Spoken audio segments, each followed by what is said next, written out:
Good evening বন্ধুসকল, শুভ সন্ধ্যা। আশা কৰোঁ আপোনালোকৰ সকলোৰে ভাল। ইউনিভাৰ্ছ ব্ৰহ্মাণ্ডৰ ওচৰত সদায় প্ৰাৰ্থনা কৰোঁ যাতে আপোনালোকক সকলোকে ভালে ৰাখে, কুশলে ৰাখে। তাৰে কামনাৰে আজি ভিডিঅ'টো আৰম্ভ কৰিব লৈছোঁ। তো বন্ধুসকল, আজি মোৰ বিষয়বস্তু হৈছে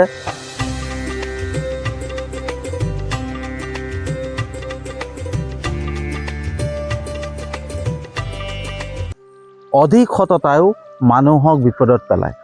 তো বন্ধুসকল, ধৰ্মই কয় সততাত থাকক, সততাকে পৰম ধৰ্ম হিচাপে লওক। কিন্তু সততাত থাকিও আমি কিয় বিপদত পৰোঁ? কাৰণ বন্ধুসকল, অকল সততাত থাকিলে নহ'ব, বিবেকৰো প্ৰয়োজন হয়।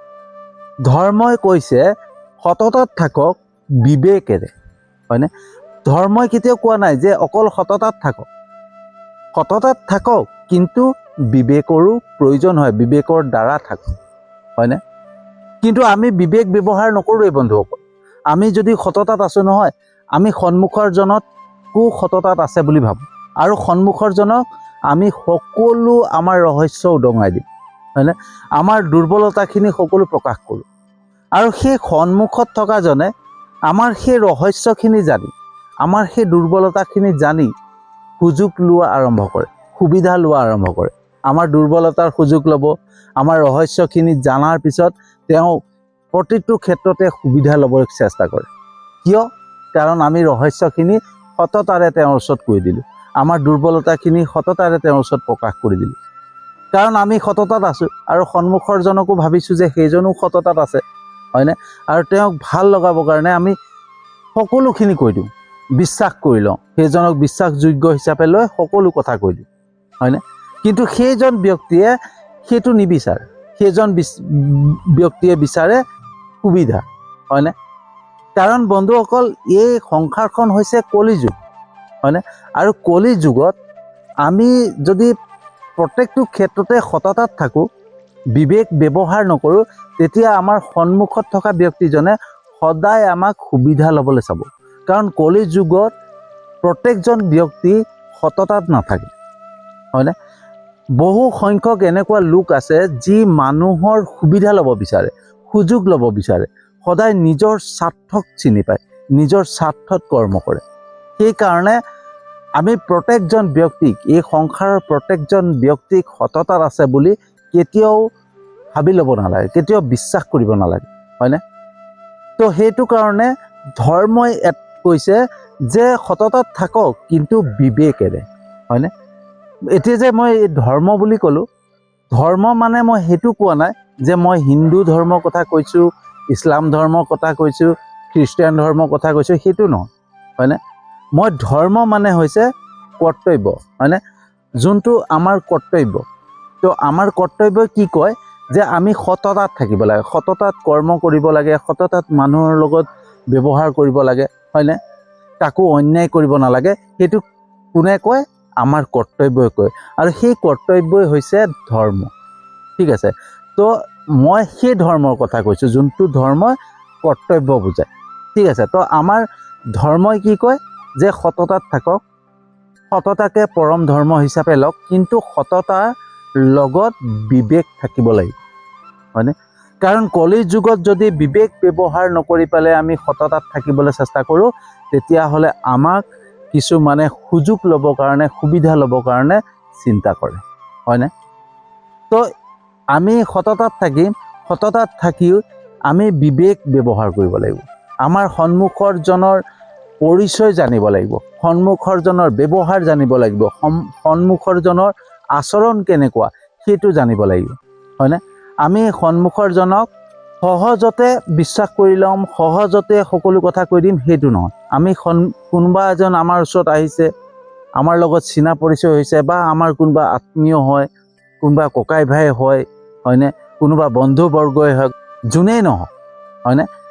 সকলোকে আমি সহজতে বিশ্বাস কৰি সততাৰে সকলো কথা কেতিয়াও ক'ব নালাগে, হয়নে? আমি সেই ব্যক্তিজনৰ আচৰণটো জানিব লাগিব, সেই ব্যক্তিজনৰ ব্যৱহাৰ কেনেকুৱা সেইটো জানিব লাগিব, তেওঁৰ চিন্তাধাৰা কেনেকুৱা, তেওঁৰ ভাৱনা কেনেকুৱা, প্ৰত্যেকটো বস্তু জনাৰ পিছতহে আমি সততাৰে তেওঁৰ লগত সকলো কথা পাতিব পাৰিম। সেই বুলি আমাৰ ৰহস্য কিছুমান কেতিয়াও কাৰো ওচৰত ক'ব নালাগে। যিমানেই আত্মীয় নহওক, যিমানে ভাল বন্ধু নহওক, যিমানে ঘৰৰ মানুহ নহওক, নিজৰ পত্নীয়ে হওক লাগিলে, নিজৰ মা দেউতাই হওক লাগিলে, কিন্তু নিজৰ মাজত থকা যিখিনি ৰহস্য, সেই ৰহস্যখিনি প্ৰত্যেকটো ৰহস্য কোৱাৰ প্ৰয়োজন নাথাকে, কেতিয়াও ক'ব নালাগে, হয়নে? সততাৰে নিজৰ কৰ্ম কৰিব লাগে, কাক বা অন্যায় কৰিব নালাগে, কাক বা বেয়া ব্যৱহাৰ কৰিব নালাগে, সততাৰে নিজৰ কৰ্ম কৰি আগুৱাই গৈ থাকিব লাগে। কিন্তু সততাত আছোঁ বুলিয়ে যে প্ৰত্যেকটো বস্তু মানুহক কৈ দিব লাগে, সেইটো কথা নহয়, হয়নে? সততাত আছোঁ, সততাত কৰ্ম কৰিছোঁ, কিন্তু সেই কৰ্মৰ প্ৰাপ্যটো মই পোৱা নাই। সেই প্ৰাপ্যটো নাই পোৱা বাবে মই সততাৰেহে বাদ দে যাওক, সেইটো এৰি দিব নালাগে, হয়নে? তাৰ হৈ প্ৰতিবাদো কৰিব লাগে, হয়নে? কাৰণ আমি শাস্ত্ৰবিলাক আচলতে সেইকাৰণে জানিব লাগে। আজি যে কলি যুগ, এই কলি যুগত আমি কেনেকৈ চলিম, কেনেকৈ আমি চলি যাব লাগে, কেনেকৈ আমি আমাৰ জীৱনটোক চলাই নিব লাগে, প্ৰত্যেকটো বস্তু শাস্ত্ৰবিলাকত আছে, হয়নে? মহাভাৰত, ৰামায়ণ, ভাগৱত গীতা, এইবিলাকত প্ৰত্যেকটো আমাৰ মানে জীৱনৰ বিষয়ে দিয়া আছে, হয়নে? প্ৰত্যেকটো কথা কোৱা আছে। মহাভাৰতখন যে সেই তেতিয়া যুগত হৈছিলে, হয়নে? সেই মহাভাৰতৰ যুদ্ধত যি পাণ্ডৱ আৰু কৌৰৱৰ মাজত হৈছিলে, সেইখিনি এতিয়া এই কলি যুগত আমাৰ মাজত হৈ আছে, হয়নে? যুধিষ্ঠিৰ ধৰ্মৰাজ আছিলে। ধৰ্মৰাজ যুধিষ্ঠিৰে সদায় ধৰ্মৰ মানে কৰ্তব্যক চিনি পাইছিলে, মানে ধৰ্মত আছিলে আৰু সততাৰে সকলো কাম কৰিছিলে। আৰু যুধিষ্ঠিৰৰ সেই সৰলতা, সেই সততাক লৈ পেলাই যি শকুনি আছিলে, সেই শকুনিয়ে সহজতে মানে সততাৰ যি আছিলে, সেই সততাক লৈ পেলাই তেওঁৰ দুৰ্বলতাখিনিক জানি, তেওঁৰ ৰহস্যখিনিক জানি শকুনিয়ে কি কৰিছিলে, চালনা কৰিছিলে আৰু চালনা কৰি পেলাই তেওঁক পাশা খেলত হৰুৱাইছিলে। গতিকে এইবিলাক কথা মহাভাৰতৰ যুদ্ধৰ যিখিনি কথা আছে নহয়, সেই কথাখিনি এনেই নহয় বন্ধুসকল।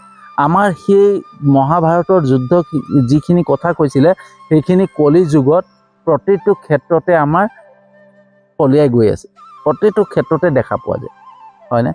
সেইটো কাৰণে বন্ধুসকল, মহাভাৰতৰ যুদ্ধ, মহাভাৰতখন, ৰামায়ণখন, ভাগৱত গীতাখন অকণমান হ'লেও অধ্যয়ন কৰিব লাগে, হয়নে? কিহৰ কাৰণে অধ্যয়ন কৰিব লাগে? কাৰণ চাওক, আমাক ইউনিভাৰ্ছে, ব্ৰহ্মাণ্ডে সকলো দিছে, আমাক জ্ঞান দিছে, বিবেক দিছে, সকলো দিছে। তো আমি সেই জ্ঞান আৰু বিবেক ক'ত ব্যৱহাৰ কৰিম?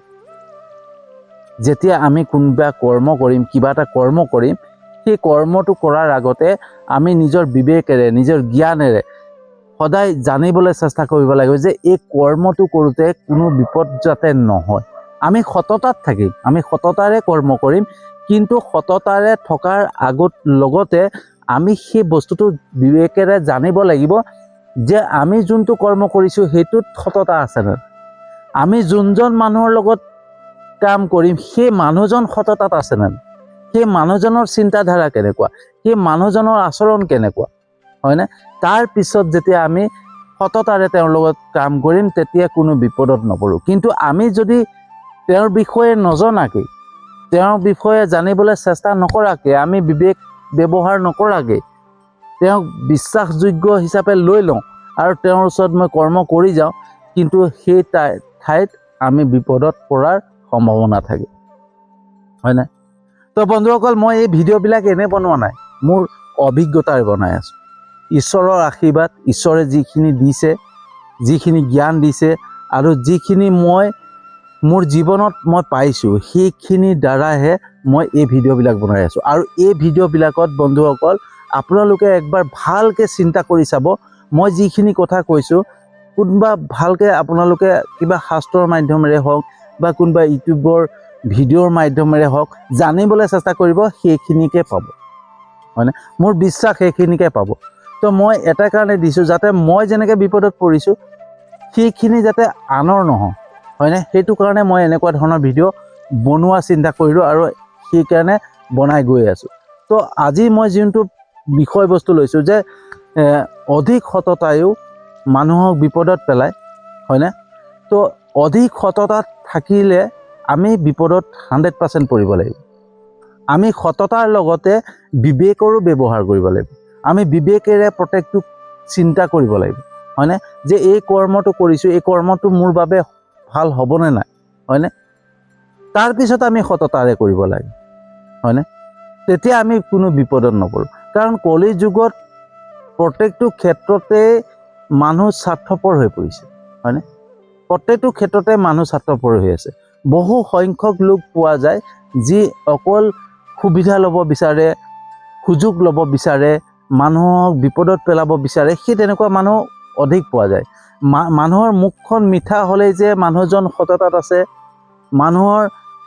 মানুহজন যে ভাল হ'ব, সেইটো আমি কেতিয়াও বিশ্বাস কৰিব নালাগে।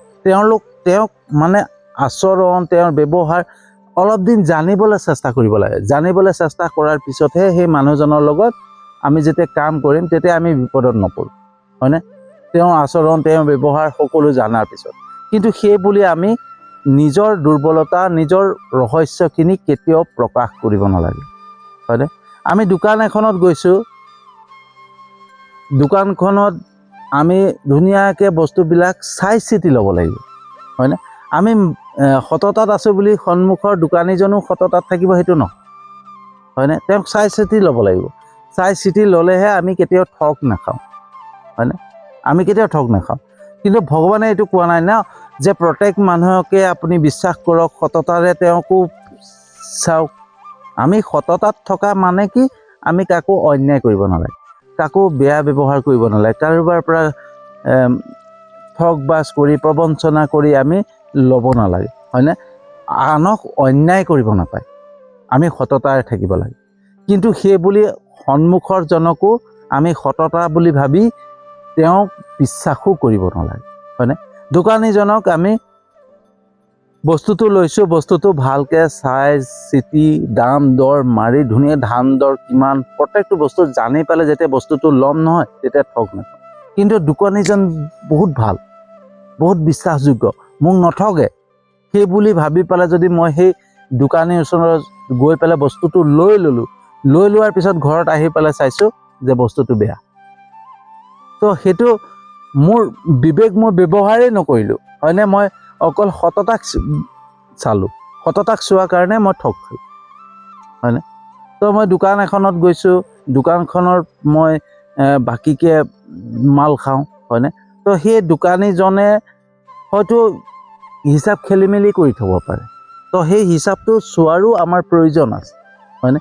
কাৰণ সেই দোকানীজন যে সততাত আছে আমি ধৰিব নোৱাৰিম, ইজনী বেছিকৈও লিখি থ'ব পাৰে। তো চোৱাটো কোনো বেয়া কথা নহয়, আমি হিচাপ পত্ৰ চাব লাগে, চাই পেলাই আমি তেওঁক সততাৰে তেওঁৰ যোনটো পইচা সেইটো দিব লাগে, হয়নে? তো সততাৰ মতলব এইটো নহয় যে প্ৰত্যেককে আমি বিশ্বাস কৰি লওঁ, প্ৰত্যেককে আমি আমাৰ দুৰ্বলতা প্ৰকাশ কৰিম, প্ৰত্যেককে আমাৰ ৰহস্যখিনি কৈ দিম, সেইটো নহয়, হয়নে? এজোপা চিধা গছক সহজতে কাটি দিব পাৰে, কিন্তু এজোপা তেৰা বেকা যোনটো হয় নহয় গছ, সেইজোপা গছক কাটিবৰ কাৰণে টান হয়, ঠিক আছে? তো আমি চিধা হ'লেও নহ'ব, অকণমান বেকা তেৰাও হ'ব লাগিব, হয়নে? যে এই সংসাৰখনত জীয়াই থাকিবৰ কাৰণে, এই কলি যুগত বাস কৰিবৰ কাৰণে বেকা তেৰাও হ'ব লাগিব।